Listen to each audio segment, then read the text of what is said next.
what we're hearing is that they'll be assembled, ready to go on Friday, and that they would begin actions on Saturday over the weekend. So that's all we know. And what we're doing is, of course, making sure that the CPD and local law enforcement are aware of what they're doing, so they can, one, make sure they're not standing anywhere near those actions or assisting in those actions, but also being ready for protests that might occur. And then, very importantly, we've asked for the public to be ready with your iPhone and any way that you can to record what's going on in their neighborhoods by ICE, because we think that's the best way to demonstrate what ICE is doing if they're doing something wrong, or to keep them honest and doing the right thing because they know they're being watched. We cannot stand in the way. It's not like we're going to have armed men standing in between. That's not something that's legal. That's not something that the state of Illinois can engage in or the city of Chicago can engage in. What we're trying to do is to get them to follow the law, and when they are not following the law, we can take them to court, prosecute them if they're doing something truly illegal.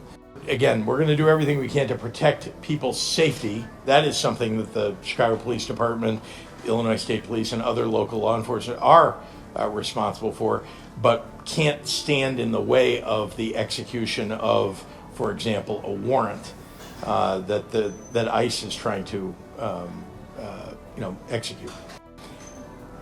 The president is begging me to call him to ask him to do something that we don't want. He wants me to call him and ask him to call in National Guard to the city of Chicago. We don't want it. So that's why I'm not calling the president. I have been very clear about what we do want. What we do want is civilian law enforcement assistance.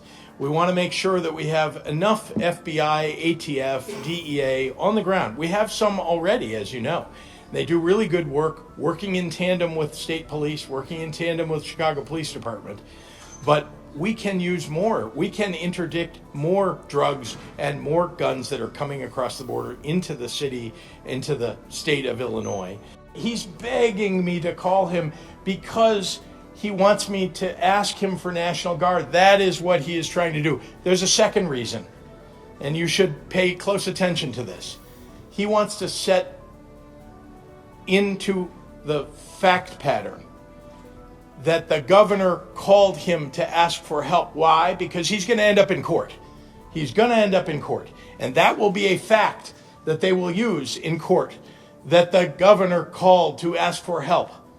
And I'm sorry, I'm not going to provide him with evidence to support his desire to have the court rule in his favor. I'm just not going to do that.